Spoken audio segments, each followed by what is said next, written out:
Test 1, 2, 3. Test 1, 2, 3. Test 1, 2, 3. Farmers Union. Women's Conference 1980.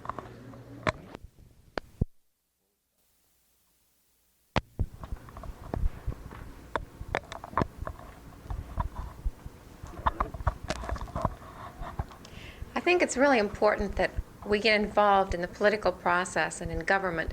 That's how we become part of the solution to the problems that we face. And we face many problems as women, as farmers, and as Americans. It's easy to become involved in the government process. The first and most important step is to register to vote and to vote. Here in South Dakota, we have one of the highest voting percentages in the nation, but it's still not enough people. Democracy depends on public participation. And if it's a minority of those people who are actually participating and voting, then the democracy is not going to work very well. And it's up to us to be sure that we're registered to vote, to be sure that our sons and daughters, our parents, neighbors, are all registered to vote, and that we vote in the elections. Another way to become involved in the political process is to lobby. Now, I know lobbying has a bad connotation. We think of cigar and smoke-filled rooms and cash that passes hands under the table. But that's not the case. Lobbying means writing letters, telegrams, making phone calls, and talking to people in person like you did this afternoon. Talk with your elected officials. Let them know the problems that you're concerned about. Let them know ideas that you have for solving those problems. They're interested in that, and it does make a difference. It's also important to familiarize yourself with some of the bills that are before the Congress and before the state legislature. If you're interested in farm problems, then become aware of some of the important agricultural legislation and make your friends and neighbors aware about those bills. And write to your congressman, write to your senators, and write to your president. Let them know how you feel. And maybe most importantly is to run for office. Doris Minor here today is a good example that it works. You can become involved, personally involved, in the government process by running for office yourself. If you don't run for office, at least work for the candidates of your choice. Work for those people who share your beliefs and your convictions, and work to be sure that they'll be elected to help direct the government policy.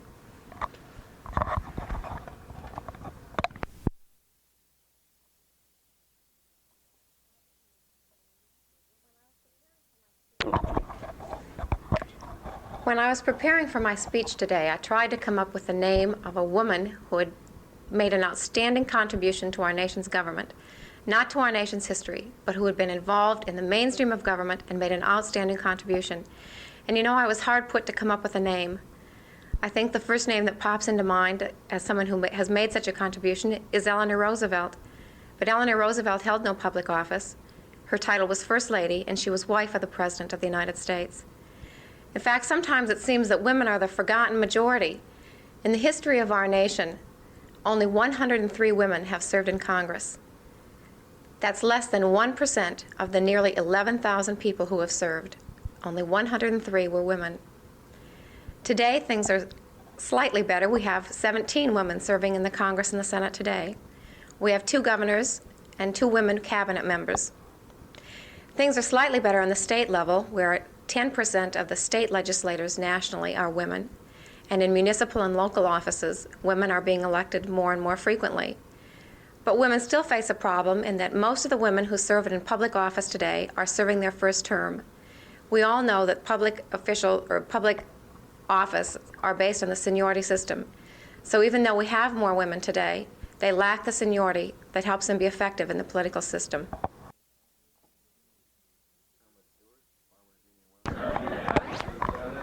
Erma Stewart, Farmers Union Women's Conference, 1980. I had the opportunity to visit with the marketing director at the Western Mall here in Sioux Falls. He stated that business expansion is at a 10-year low, that tight credit hurts everyone, and the people that have savings hesitate to spend what they have put away. Farm prices do affect their business.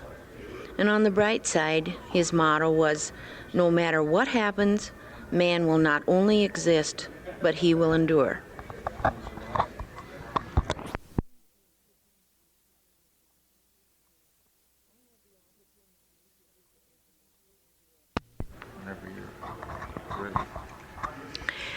I had the opportunity to visit with the marketing director at the Western Mall here in Sioux Falls.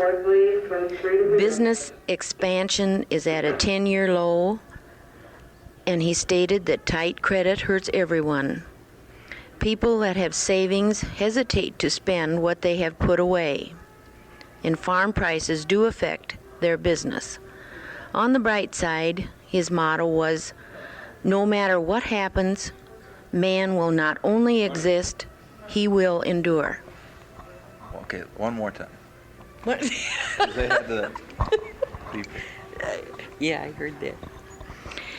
I had the opportunity to visit with the marketing director at the Western Mall here in Sioux Falls. He stated that the business expansion is at a 10-year low and that tight credit hurts everyone. People that have savings do hesitate to spend what they have put away. Farm prices do affect their business. On the bright side, his motto was, "No matter what happens, man will not only exist, but he will endure."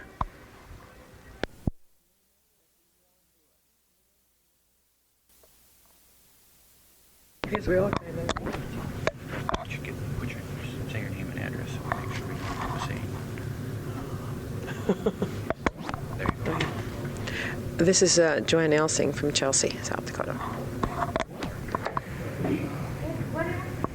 Does this sound too long, or does that sound about what you want? That's, that's good because we can probably clip some of it anyway.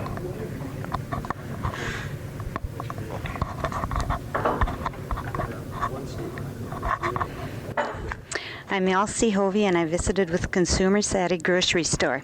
I talked to a fireman, retired farmers, housewives, the unemployed, a mailman, and a retired funeral director, and several others.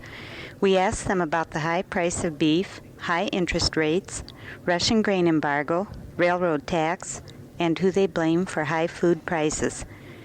Many thought the price of beef is too high, and some said too low. One said he only ate beef at McDonald's. Just about all of those interviewed thought interest was too high. Most of them were against the Russian grain embargo, the railroad tax. Some were for it and some against it. High food prices were blamed on the middleman, labor, government, and ourselves.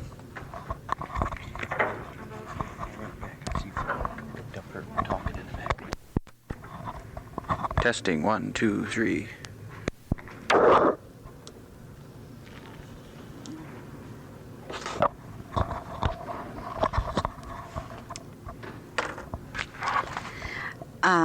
Janine Adlin from Pierpont, South Dakota, in Sioux Falls, attending the South Dakota Farmers Union Women's Conference on Crisis in Rural America. In conjunction with this, we had the opportunity to visit with co-op and implement managers. They stated credit for farmers in themselves was the biggest problem facing all of us. They were all definitely cutting down on their inventories, tightening their credit policies, and felt the farmers, too, were becoming very watchful on all of their purchases. We had most informative interviews with these gentlemen. They were enlightening and broadening for us, and we hope also that they appreciated our efforts. One stated he felt farmers in some cases had overbought on machinery. Another implement dealer said that they were having difficulty moving machinery. Another comment on the brighter side by another gentleman was that he felt the farmer was the most efficient creature on earth, which was quite a credit to farmers, I believe. And another said, "Send me informed, knowledgeable women on any farm issue or farm problem concerning management or whatever, and they will get his 100% attention." And we felt this was a definite plus for us as a whole and also in conjunction with this conference.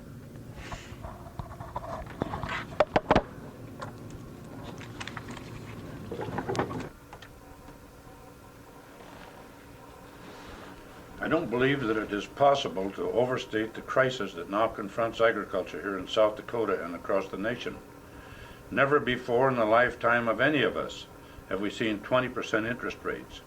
Never in our lifetime have we seen farmers' energy costs double in 18 months, nor have we experienced an 18% annual rate of inflation. Unfortunately, some of us can remember another time when parity dipped to 60%, and that time was during the Great Depression of the 1930s.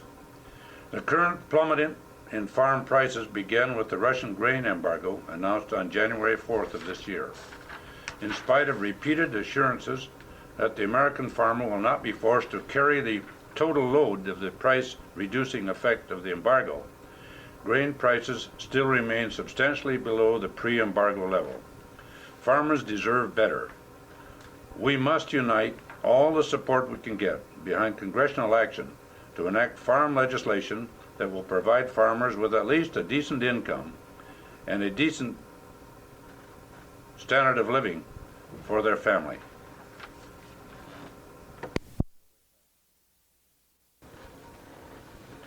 I don't believe that it is possible to overstate the crisis that now confronts agriculture here in South Dakota and across the nation. Never before in the lifetime of any of us have we seen 20% interest rates. Never in our lifetimes have we seen farmers' energy costs double in 18 months, nor have we experienced an 18% annual rate of inflation. Unfortunately, some of us here can remember another time when parity dipped to 60%, and that time was during the Great Depression of the 1930s. The current plummet in farm prices began with the Russian grain embargo announced on January 4th of this year. In spite of repeated assurances that the American farmer will not be forced to carry the total load of the price-reducing effects of the embargo, grain prices still remain substantially below the pre-embargo level. Farmers deserve better than that.